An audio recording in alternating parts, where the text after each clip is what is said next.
Morning. Morning. Tell us your name and spell it for the court.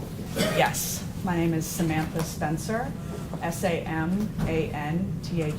Spencer, S-P-E-N-C-E-R. Spencer, what's your occupation?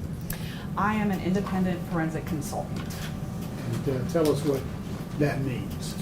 So that means I mostly help educate attorneys on the forensic science process. I focus in the fields of forensic biology, or DNA and serology, and crime scene reconstruction. Do you have a scientific background? I do. What was your education? So I received a Bachelor's of Science degree from Erskine College in Due West, South Carolina in 2009. After I received that degree, I went on to work at a genetic center that I helped diagnose mostly children with rare genetic diseases. I then accepted a position with the Tennessee Bureau of Investigation as a special agent forensic scientist within the forensic biology unit. And then I was also a member of the violent crime response team. During that time, I also got a graduate certificate in the field of forensic DNA and serology from the University of Florida. How did you get involved with TBI? So again, I applied and accepted the position when they offered it to me. I participated in training there that all TBI agents go through for both to become a forensic scientist and a member of the violent crime scene And team. what would your position be called? I was a special agent forensic scientist. What did that involve? So for the most part, that involves just working evidence. So when evidence comes into the lab, I would accept it from the evidence receiving unit, take it back to my space in the lab, and then perform my testing, which included serology testing and DNA testing. While at the TBI, did you get called upon to give testimony in court concerning your findings? Yes, I did. And how often did that happen? I believe a little over 20 times. And did that include offering opinions on the results of DNA testing? Yes, it did. And then did you eventually leave the TBI? I did. I accepted a position over at St. Jude Children's Research Hospital in their Shared Resource Center. So I was helping all of the researchers at St. Jude look at DNA analysis. And then in 2018, me and another former TBI agent decided to form the company that we have now, SEP Forensic Consultants, where we offer education and knowledge to attorneys in these fields. And have you continued testifying in courts since leaving the TBI? Yes, I have. And how often have you done it since you left the TBI? A little over 20 times. I believe this is my 48th opportunity to testify. And have you had judges recognize you as an expert in the area of forensic biology and DNA testing? Yes, I have. Have you ever had a judge refuse to accept you or recognize you as an expert in that field? No, I have not.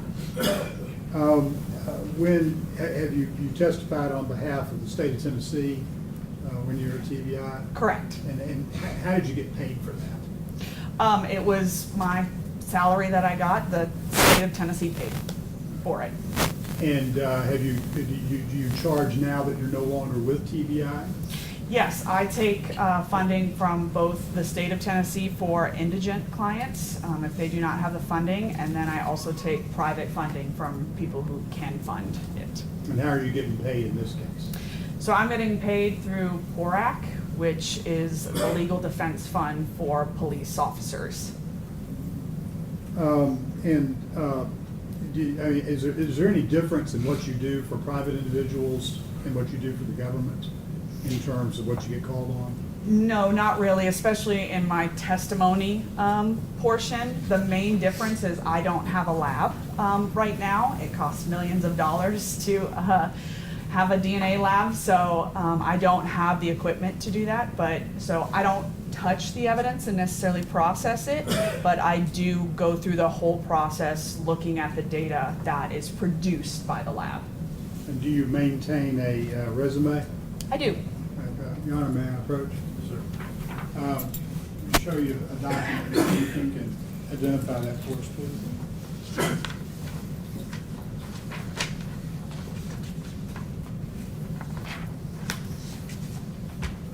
Yes, sir. Is that your resume? It is. All right. Your Honor, I would mark that as the next exhibit. Any objection? No, sir.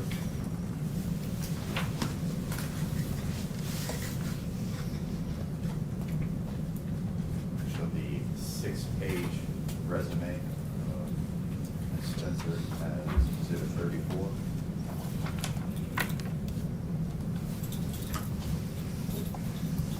Say 34, Your Honor. Yes.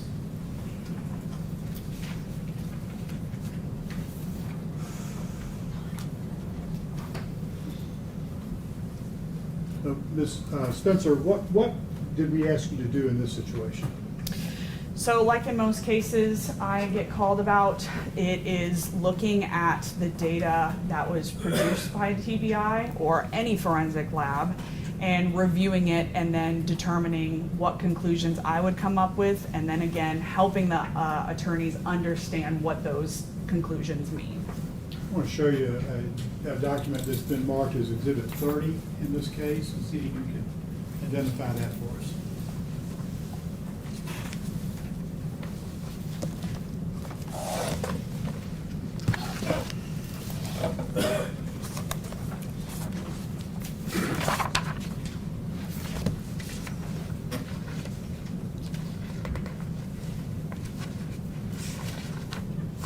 Yes, sir.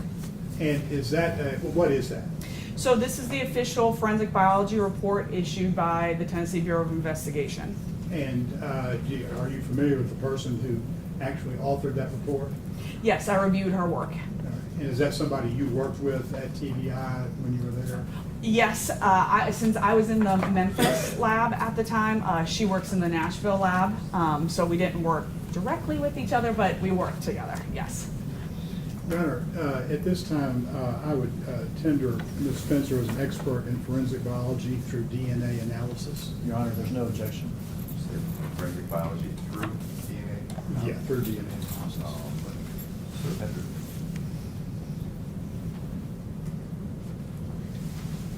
So, tell us, what is forensic biology? So forensic biology can really be broken down into these 5 steps.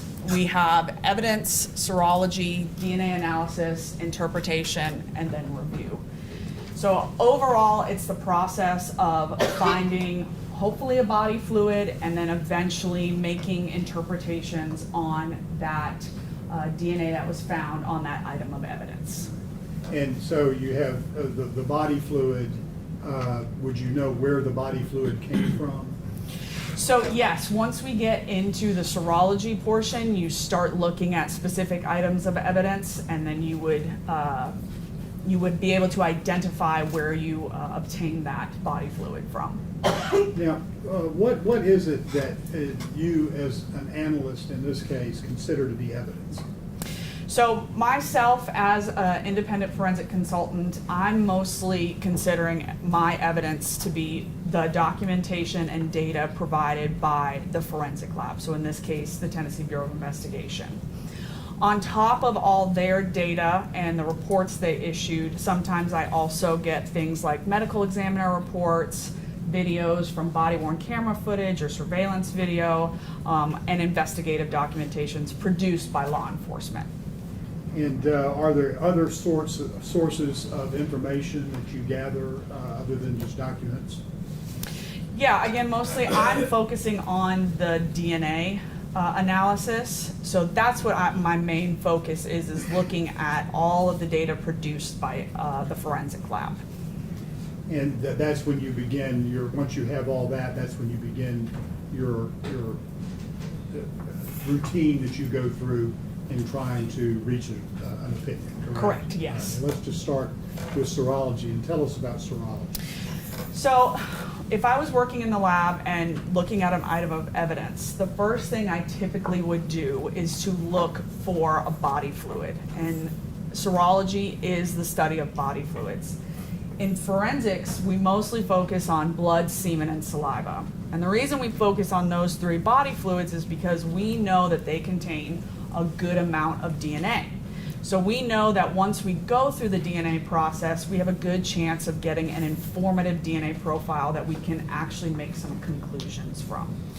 So there's three general steps that we go through for serology testing. The first is screening, which means we're just looking at this item of evidence either with our naked eye or with some help. And we're just narrowing down some areas that we want to test. We then do a presumptive test, which is just indicating to us that a body fluid is present. And then we can do a confirmatory test, which will confirm that that body fluid is present. And how do you, is this things that you get from the TBI? So again, this isn't me doing this right now. This is what I would do when I was in the lab. This is me looking at an actual item of evidence and doing these tests. But the TBI report would cover all these various findings. Correct. This is exactly what TBI did in all of the evidence submitted in this matter. And then how do you use the results of these tests? So what I use with these results is it helps me indicate or confirm whether or not a body fluid is present. So once I know whether or not a body fluid is present, I'm then going to use that information along with the DNA results to make an overall conclusion using all of the data that we have available. So once you get the body fluid, then you go to the DNA analysis? Yes, so once you identify a body fluid on an item of evidence, you're usually going to take a sampling. Now at the, or can we go back one slide? I'm sorry. I'm sorry. Sometimes if there's not a body fluid, you can just sample an area for what's called trace DNA.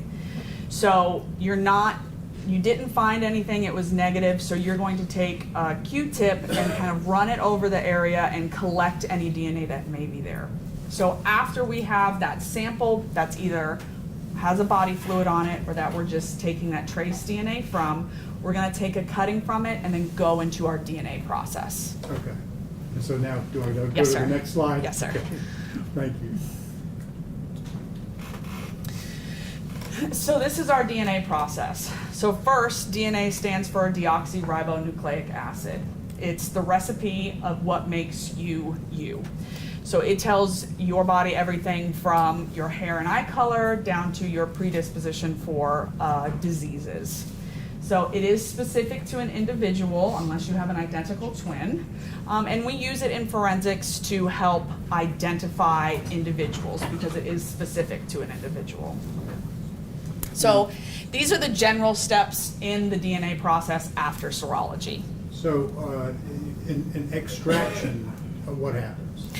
So extraction is the first step of the DNA process. This is the step that we've found that body fluid, or we've taken a sample from that item of evidence, and we're now going to take that cutting, put it in a tube, and what's called lyse, or open up any cells present, cells such as epithelial cells, skin cells, break those open and pull out the DNA and clean away any cellular debris left over. So we eventually end up with a tube that it just has DNA in it. So if we were there at the TBI and we looked at the results of that extraction, what would we see in your hand?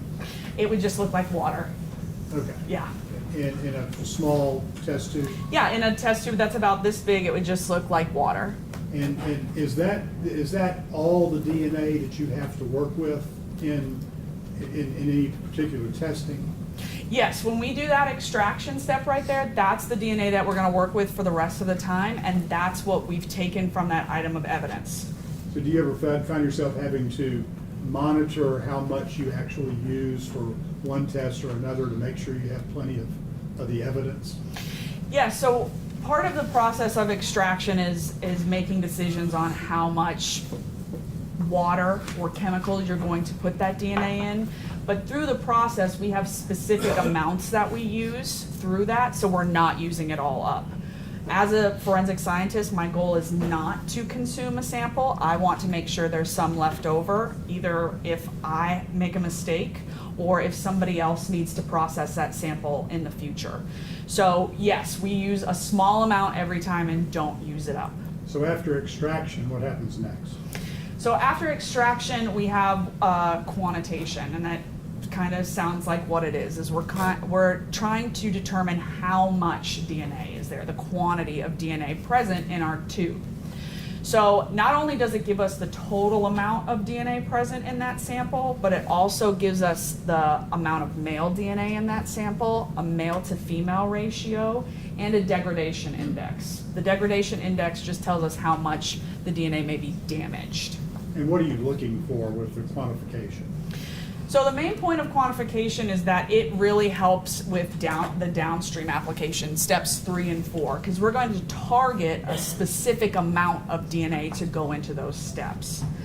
It also gives us an idea, again, of how much DNA is present in this sample. Again, if we're looking at our serology results and it's indicating that a body fluid is present, I'm going to look at those serology results and see if that's consistent with a body fluid. And the next step is amplification? Yes, so amplification is a fancy science word for making copies. So what we're doing in this step is we're making copies of specific areas on the DNA that we've extracted and figured out how much DNA we have. You mean like 5 or 6 copies? We're making millions of copies. And we're making millions of copies of what's called short tandem repeats. These are those specific areas we're going to focus on. And they're areas on the DNA that we know just repeat over and over again. So we make millions and millions of copies of those. And it's essentially just like you taking a piece of paper and copying it on a copier. Just going to continue to make copies of it. How do you know when to stop? There's validations are done, and again, we're targeting a specific amount of DNA. So we know that this amount of DNA takes this long to make this many copies of. And we have set protocols of how we're going to make copies of the DNA. And the next step is separation? Yes, this is our final step in the DNA process. So like I said, we just made millions of copies of different areas of those short tandem repeats on the DNA. So now we have to separate them. So we separate them based on size and charge. And at the end of this process, this instrument here will take basically a picture of the DNA, which will be what we use during interpretation. And that picture is basically, you can go to the next slide. It's a bunch of peaks and numbers that we use. And these, maybe this will help. Can't see it. Those boxes on the top you see that are in green and yellow, those labeled ones, those are all the specific areas that we made copies of, and those are what we're going to compare. So those peaks and numbers below, that's what we use to make a comparison. So you sort of overlay on the comparison? Somewhat, yes. And so what's next? So what's next is the interpretation step. I failed to mention that we have kind of 2 sets of samples when we're doing DNA analysis. We have those evidentiary samples, things that came from the crime scene or from individuals involved in the incident, but we also collect standards from people. Standards, if you've watched any crime show, you've seen somebody take a big Q-tip and run it on the inside of their cheeks. That's a buccal standard. And all that is for us to know what that person's DNA profile is, so we can eventually compare it to our evidentiary samples. So our interpretation step first starts out with ensuring that everything went well. We look at controls that we ran in our sample and make sure that everything performed and had good quality. Once we do that, we're then going to look at each of those DNA profiles, those peaks and heights or peaks and numbers that we just looked at, and start interpreting. And how we interpret it is we basically start describing that profile. So do we have a full, partial, or limited profile? Meaning, do we have data at all of those locations we made copies of, or are we missing data at some places? We also try and determine how many people are present in this sample. A number of evidentiary samples that we work with in forensics have more than one person in them, which is called a mixture. So we determine whether or not it's a single source profile or a mixture, and then how many people are present in there. And then finally, sometimes we can also determine a major and minor contributor. A major contributor is somebody who is showing up more strongly in that profile, and a minor contributor is the opposite, showing up much less in that profile. Spencer, I want to hand you Exhibit 30, and you're talking about getting these profiles. Could you read some of the descriptions of the profiles and explain those to us based on what you just said? Yes, so an example, and we'll look at this in a little bit.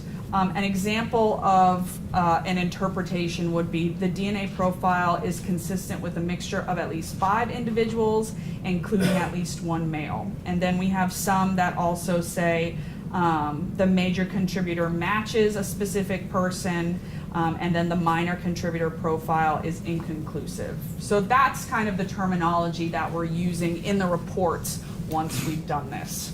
And the way that we eventually get to is those standards that I just talked about. That is when we're going to be able to say that a match is present. We're going to take that standard of that individual and compare it to that profile that we've already made conclusions on from the item of evidence and see if that person is a contributor. And that's what we call the binary method, because basically we're saying, is this person in this profile or are they not? Okay, and then what is that? Does that complete the interpretation process?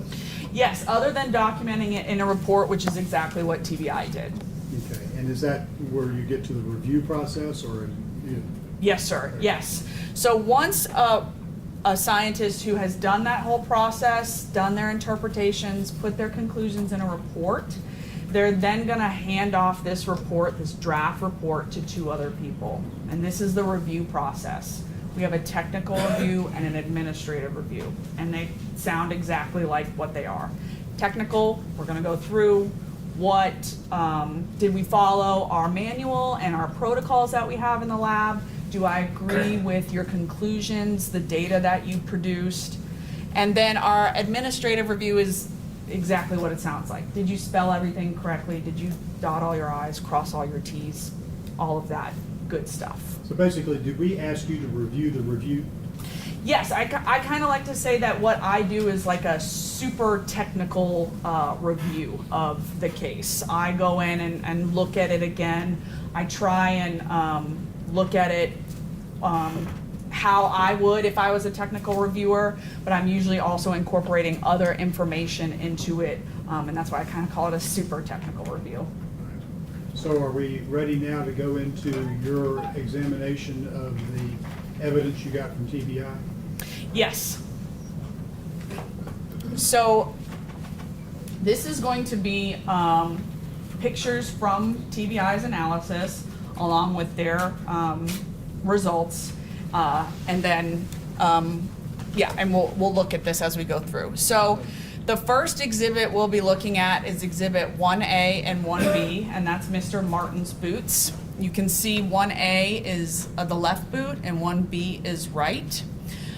So, like we talked about before, the first thing TBI did was that serology process. So they're going to screen it and then try to identify any body fluids on these 2 boots. The body fluid they're focusing on in this case is blood. So how they did that is they used a presumptive test, which is on the slide is TMB&P, which is tetramethylbenzidine and phenolphthalein. Now, let me ask you something. On the slide, it looks like the boots have been sectioned off. Is that something? Tell us, what is that? Yes, so what the analyst did is she was testing these specific areas to try and narrow down where the blood was. So she's focusing on the same areas, and she focused on the same areas for all of the boots that she processed in this case. So you'll see similar areas circled on all of the boots we look at.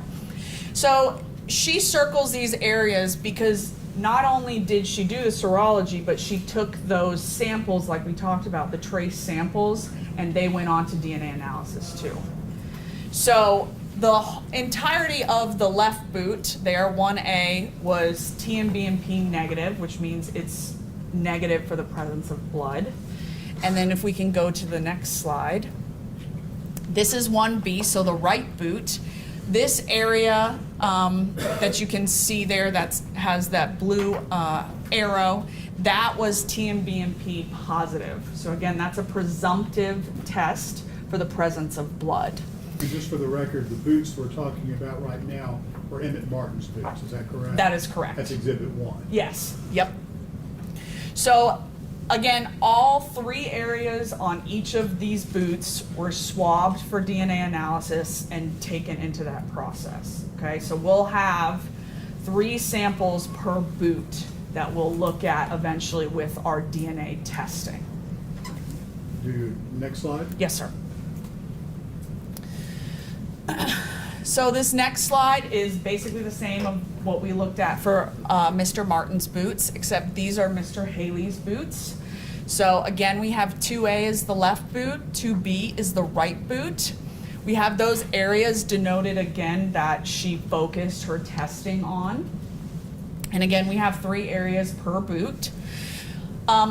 Again, the left boot tested negative for TMB&P, so it is negative for blood. And then the next slide. The right boot tested positive in that area, presumptively for the presence of blood on Mr. Haley's right boot. So where'd you go from there? So what TBI does next is they're going to move into the DNA process. So those samples that they took from those areas of swabbing with their Q-tip, they're going to take a cutting and then go in through our 4 steps that we talked about: extraction, quantitation, amplification, and separation. And is this the results on the screen now of Martin's boots? Yes, sir. So after going through that process, we again are going to get those DNA profiles that I showed you of each of those samples that we talked about, those electropherograms that are just peaks and numbers. And these are the interpretations of TBI. So when they sat down and looked at these DNA profiles that they generated from those exhibits, those items and those samples, this is their interpretation. And what was that interpretation? So for Mr. Martin's boots, again, looking at the left boot, which was negative for the presence of blood, that area 1 is a mixture of at least 5 individuals, including a male, and it was inconclusive. So typically when we're doing interpretation using that binary method that I talked about, whether or not somebody is included or not included, when you have a mixture of DNA that goes anywhere from 3 to 4 individuals, it becomes very difficult for me as an analyst to try and do any interpretation of that, because it's what we call a nasty mixture. There's just a lot of people, and it's really hard to pull specific profiles out and determine who is really present. So what happens with that is it becomes, we have at least 5 individuals, I know a male is there, but I can't do any more interpretation of it, so it's inconclusive. In your experience, is it surprising to find a lot of different people's DNA on a boot? So shoes in general usually produce mixture profiles. If you think about your shoes, you're walking around in your home, anywhere, you're collecting DNA from your family members on your feet, putting it in your shoes and on your shoes if they're sitting around the door. But we also have to take into consideration what these boots are worn. These are police officers' boots that they're wearing out to crime scenes, interactions with a number of individuals every night. So the idea that they have a lot of other people present on their boots is not really odd. So that number is something you would expect. Yeah. Yes. And go on with your conclusions on the Martin boots. Yes, so sample number 2 is a mixture of at least 3 individuals, including a male, and it again is inconclusive. And a sample can also be inconclusive, even though I said it's 3 to 4 people we're really looking at. We can't really start breaking down that mixture, sometimes you just don't have a lot of DNA. So it's not a really good profile that you can be confident in to make good interpretations on. And then 3, we have a mixture of at least 3 individuals, including a male, and the major is consistent with Mr. Martin, and the minor is inconclusive. So that's, again, like we talked about, we have that major contributor that's showing up more strongly than another individual or any other individuals present in it. And it's Mr. Martin, which we expect Mr. Martin to be on his own shoes. And what about the right boot? So the right boot, for sample 1, we have a mixture of at least 2 individuals, including a male. That's inconclusive.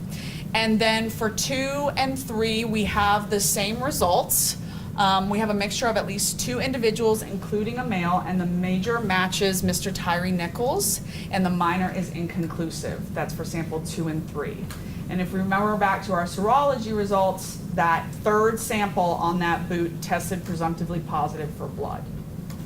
And so that's all the conclusions on Mr. Martin's boots? Correct, All right, yes. so let's go to Mr. Haley's boots. So again, it's gonna look almost the exact same. Left boot, we know, is presumptively negative for the presence of blood. On sample 1, we have a mixture of at least 7 individuals, including a male. That is inconclusive. On 2, we have a mixture of at least 4 individuals, including a male. The major is consistent with Mr. Haley, which once again, it's his boots. Minor is inconclusive. And the 3rd sample is a mixture of at least 3 individuals, including a male, and that again is inconclusive. So what did you draw from this analysis of Haley's boots? So at this point, we don't have a lot of information. We just know that Mr. Haley is present on his boots.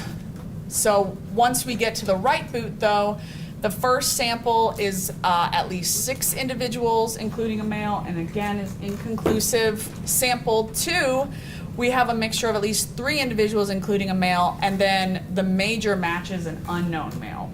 And what we mean by an unknown male is that all the standards that we used in the case that we compared the evidence to, that profile doesn't match anybody.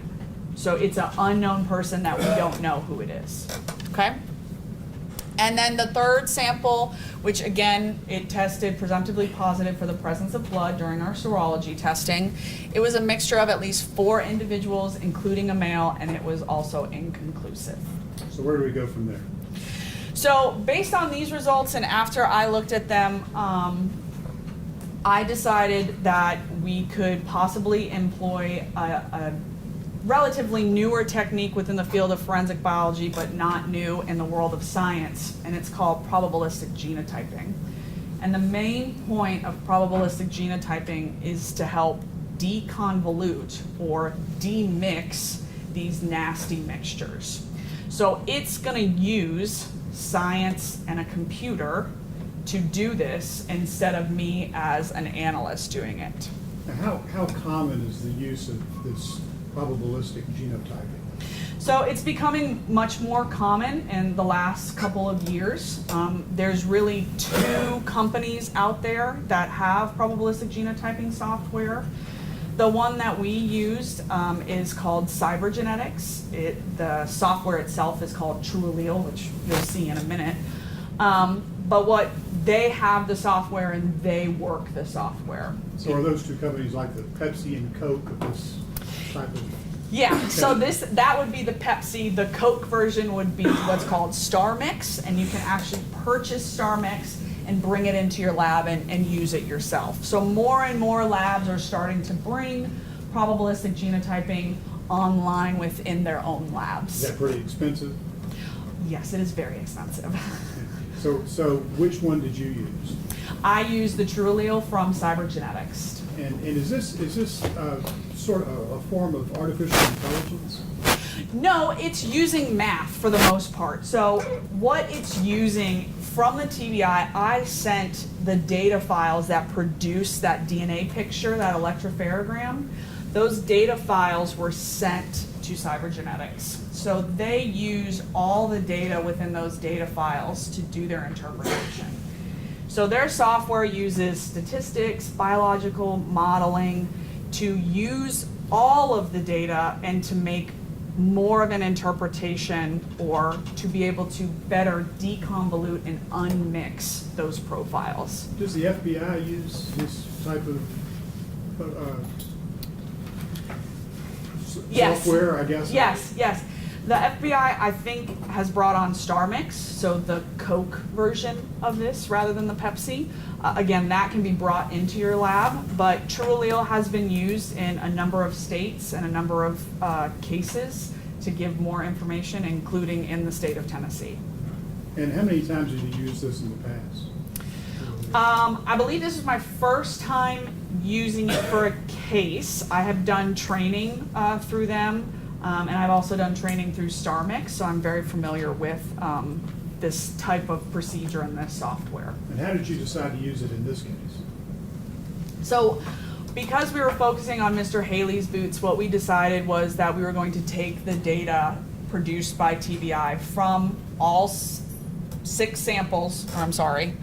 12 samples, right? 3 from each boot, and send that off to Cybergenetics or TrueAllele for them to use in their software. And next slide. Yes, sir. So what TrueAllele did was they did a preliminary screening test, and that's what these results show on this PowerPoint. So it's basically just a table up there, and if we just explain the table a little bit, we have all of our item numbers. So we see we have 2A is our left boot, 2B is our right boot. We have 1, 2, 3 samples for each one. We then have the comparison to Mr. Haley's standard, and we have the comparison to Mr. Nichols' standard. And then they also, because we had that unknown male that was on the boot, that was also used as a standard in this case as well. Down at the bottom, we have a table that represents kind of what these numbers that you'll see in the table. So remember when we were talking about interpretation, we are either including someone or saying it's a match, or we're saying it's not a match and they could be excluded. So that's what these numbers are representing. These numbers are actually the number of zeros given within the probabilistic statistics that they produce. If there's the blank over on the right-hand side, as you can see, blank means no statistical support. So if we look at the comparison to Mr. Haley, we can see that in most areas we have strong support for him being present on his boot. Again, he should be present on his boot. That's not surprising, right? So next, the comparison is to Mr. Nichols. So we have on sample A2, we have a 1, which is inclusionary. On B2, we needed more testing. TrueAllele stated they needed more testing, so no determination was really put there. And then on B3, it was inclusionary and 9 zeros on there. So moving closer to that stronger support we have for that inclusion. And so what does inclusionary mean? So inclusion means that the software is telling us that that person's DNA is present in that mixture sample. And this looks like some sort of probabilistic graph. What is this? So this is what comes with the TrueAllele. It's basically, I made this into hopefully a more understandable the line graph that was on the bottom there. That's all that is just that converted to the line graph that I put on there. It was hopefully a little bit more understandable. So once you got that data, did you make another graph? Yes, I did. So what I did is that we wanted to look at all of the results we have using TBI's serology results, their quantitation results, the DNA interpretation, and then incorporate that TrueAllele results that we got from this. So we're going to compare Mr. Martin's right boot, we have 1B up there, to Mr. Haley's right boot. And again, if you remember, those samples are generally in the same area. And for both samples 3, they were positive or presumptively positive for the presence of blood, okay? So that third column there is our quantitation value. So that again is telling us how much DNA was present in that sample from that item of evidence. So the unit of measurement is not really important. It's nanograms, but not really something important. We can just look at the numbers here. So if we're looking at, we'll focus on the third sample of each boot. We have a total of 2.76266 nanograms of DNA that was taken from that item of evidence. And that would have been Mr. Martin's boot? Correct. Now, not only are we looking at this quantitation value, but we're looking at the DNA results. So the DNA results showed us that there was 2 people present in this sample. So because that's the total amount of DNA, we can kind of divide this quantitation value by our number of contributors. So we take that 2.76 and divide it by 2, and we have a general idea of how much DNA each person in this mixture is contributing, okay? So then we move down to Mr. Haley's sample 3 that again was presumptively positive for the presence of blood. We have a total amount of DNA that's 0.22681, and that amount of DNA is shared by 4 people. So we then have to take that value and divide it by 4. So we have much less DNA in general, but we also, because we have more people involved, each person is giving less DNA. So if with Martin's on this, you would take that 2.76 and cut it in half for Martin's value. Yes, generally, yes. And then on Haley's value in the yellow, you would take that number, 0.22681, and divide it by 4. That is correct, yes. To get a general idea of how much DNA each individual in the mixture is giving to that sample. And were you able to reach any conclusions based upon this graph? So again, taking into the totality of the results that we're looking at, serology results, quantitation results, interpretation results, and true allele results. We have a limited amount of blood on really both samples, but once we start looking at the quantitation results, we see that that 2.76 is looking to be more consistent with a sample that is blood. And that's based on my time working cases looking at DNA samples from what I know is blood. And then we also, again, incorporate those DNA results looking at the number of contributors, okay? We also see, we have to start also incorporating, the other information I was given. So the videos I was provided was both the body-worn camera footage of officers and the Sky Cop video footage. And then also looking at the medical examiner's documentation saying that there was blunt force trauma to the torso as well as the head. So did these findings correlate, in your opinion, with the what you saw in the video? Yes, they did. How so? So for the most part, what I was looking at is potentially where could Mr. Haley have struck Mr. Nichols? And looking at the DNA results, we see mostly with that quantitation result, because it's such a smaller amount, 12 times smaller than what we have from Mr. Martin, that is not necessarily consistent with what I would expect a blood sample to provide, okay? So again, we're only looking at a presumptively positive blood test. There are other body fluids that can contain blood, such as saliva, sweat, especially depending on what activities you have been involved in. So looking at those results, it's not clear that it is definitely blood from that sample. It could also be transfer from, say, epithelial cells or your skin cells. What is, epithelial, that's skin cells? Yes, that's skin cells, and you have epithelial cells all over your body, and you would expect them to be, even on your clothing, of course, on your skin as well.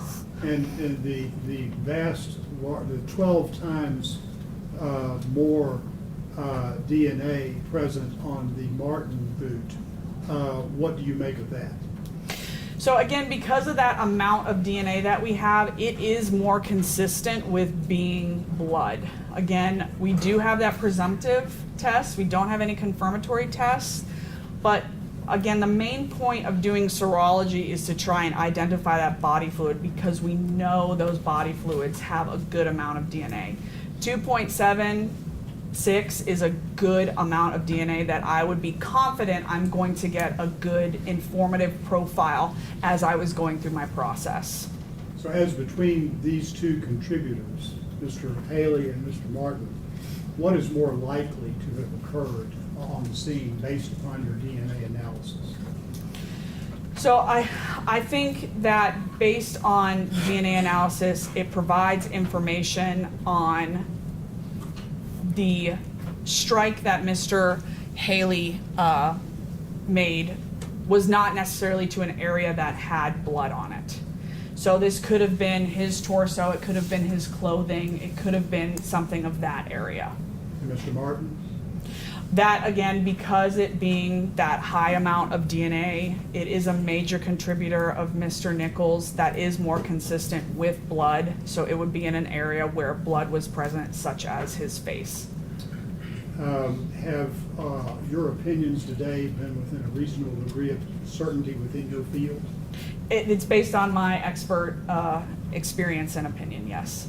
Your Honor, at this point, I would like to mark as an exhibit the graph that Ms. Spencer shared with us that was previously on the screen.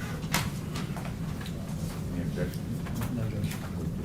All right, we'll go next to the DNA graph as exhibit 35.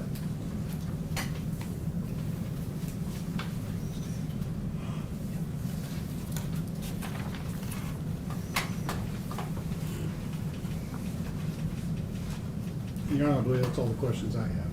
All right. Next in line would be Mr. Zuma. Oh, I have no questions, Your Honor. All right, Mr. Perry. No, Your Honor. State.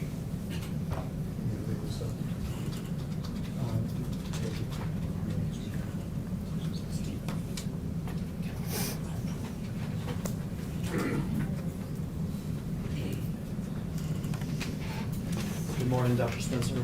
I am not a doctor. Okay. It's okay, yes, good morning. Good morning.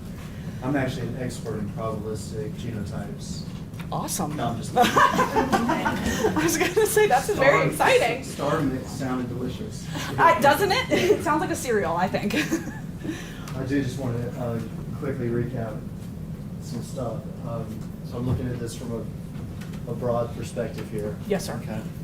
A good amount of DNA, which is probably blood, of Tyre Nichols found on Emmett Martin's right boot. That is correct. And before, I think I know the answer to this. When you were in your presentation, you had like a blue arrow that pointed to a section of a boot. Correct. And that's not pointing to a particular spot. That's pretty sure a section, right? Yes, sir, yes. So the TBI analyst wasn't able to really narrow down a specific stain on it. You have to think about, it's a black boot. That's really hard to find blood on. Blood we like to describe as a reddish brown stain, and that's just difficult to see on black material. So she sampled that area, and that was the general area, and she would have sampled that whole area for processing. Yes. So the blue spot doesn't mean that's a little spot.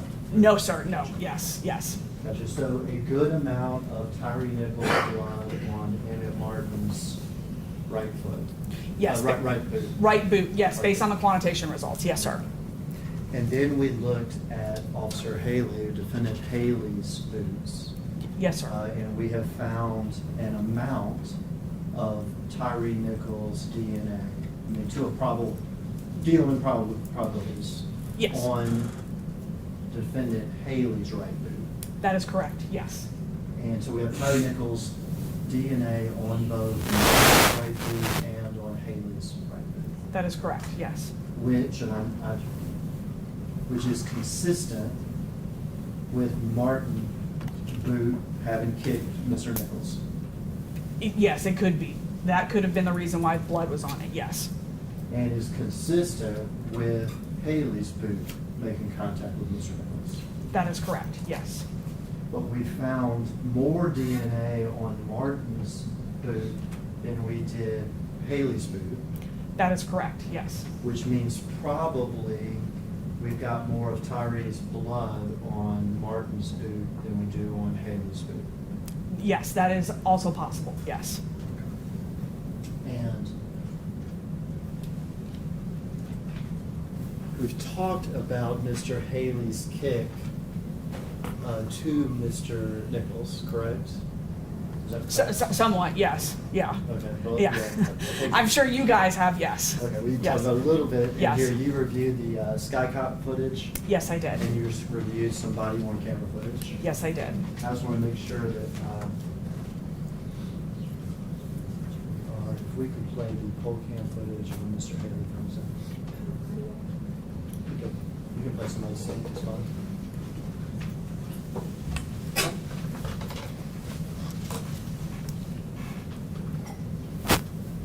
This is just so we see the kick again that we're talking about. Yes, sir, yeah. I know that you weren't there, and I'm not gonna ask. Yes.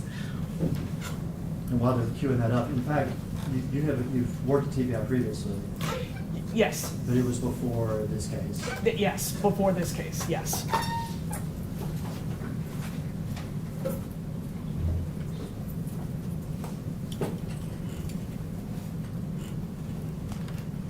We can start at Martin's case if you like. That way. Ask him about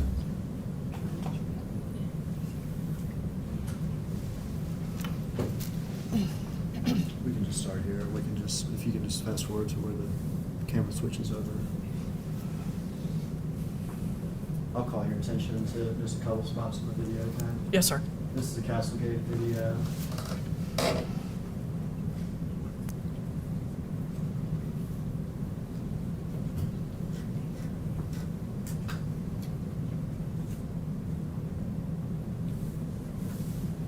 Has Martin already kicked?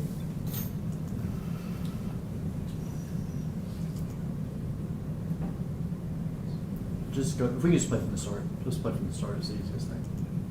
There may be 30 seconds where we're waiting, but here we go. We're starting the video at 20:32:55. Yes, sir, yes, thank you.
Stop it there.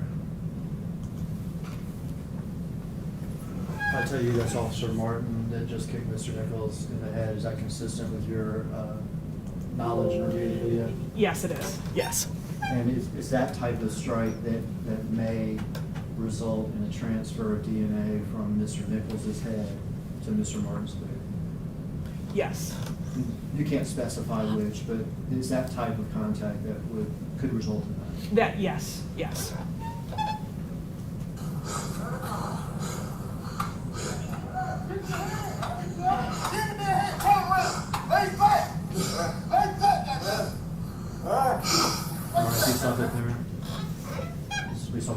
kick him again in the head, is that right? Yes, that is correct. And is that again the sort of thing that could transfer Mr. Nichols' DNA to Mr. Martin's food? That is correct.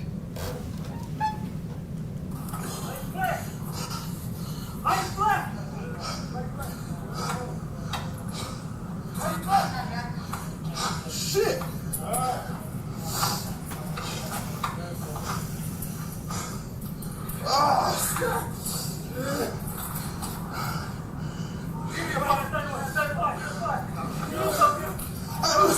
Give me a motherfucking hands! Watch out! I'm gonna try the fuck out of you! Get the fucking hands! Watch out! Watch out! Give us your hands! Give us your hands! Give us your hands! Same location. Watch the camera. Watch the camera. Watch it.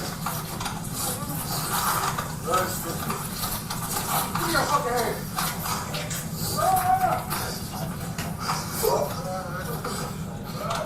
Give me your hand! Give me your fucking hand! Give me your hand!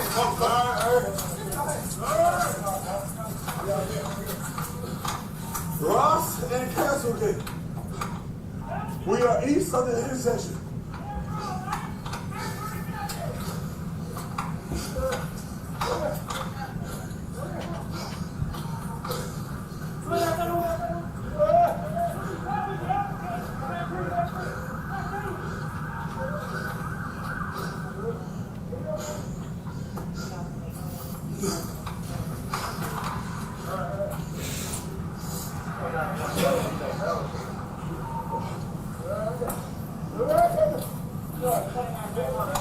Right here. 2030. Castlegate. Street. You can get here from Did Ross. you see that right there, Chief Stubbs? Did you see it right there? Yes, sir. And has that been identified to you as Officer Haley there that runs in? Yes. And is it that kind of impact, did you say kick? Yes. Is it that sort of kick that could result to the transfer of Tyre Nichols' DNA to Mr. Haley's food? Yes. Just a little And more. Castlegate. Stop there. Did you just see that? Yes. And was that Mr. Martin again? If you tell me it's Mr. Martin, yes, it is, yes. It is Mr. Okay. Martin. Yes, sir. And is that the sort of kick that again could result in the transfer of Mr. Nichols' DNA to Mr. Martin's food? Yes.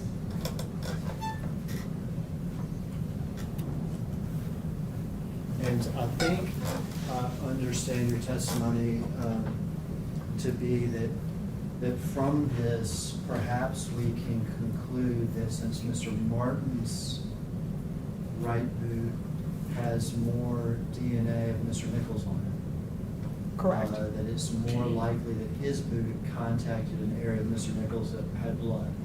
Yes. And we see it for himself, he kicks him in the head. Yes. But from looking at Mr. Haley's boot, since it has less of Tyre Nichols' DNA, it's harder to ascertain the area in which Mr. Haley actually kicked Mr. Nichols. Yes, that is true. Could be I would assume kicking somebody, tell me if I'm right or wrong, kicking somebody through your foot could result in transfer of DNA no matter where you kick that person. Yes, that's true, because again, as we talked about, your DNA is all over your body and on your clothes. So especially if you're kicking exposed skin or even clothing, it's probably going to transfer those cells are going to transfer to that shoe. And so all we can really talk about is probably or probabilities or whatever. Is that correct? Yeah, that's correct. And even a closer view of the video doesn't really answer that for us. We could play Blake's body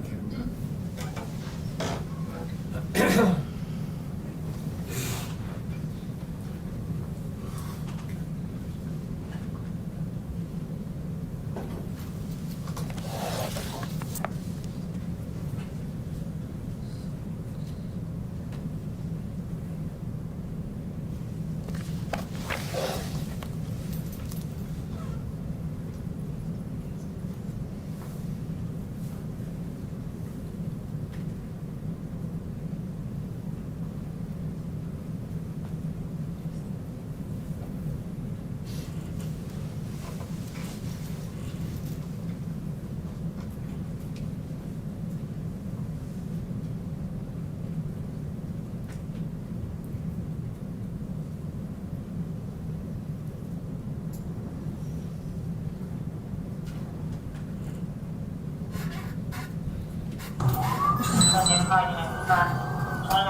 I'll stop it there for quick. That's Officer Haley's cake. Okay. Again, it's unclear from that if he kicked him in the side, the shoulder, in the head, neck, whatever. Correct. I might as well play Officer Martin's cake. About the same with Officer Martin's cake. Yeah, in that video. I have not reviewed that video before, but yeah, you can't tell from that video, but yes. But what we can tell from the DNA and from the videos are that Officer Martin kicked Mr. Nichols at least 3 times. Correct. And Defendant Haley kicked Mr. Nichols while he was on the ground at least 1 time. That is correct. No further questions, Jim. Anything else from the defense?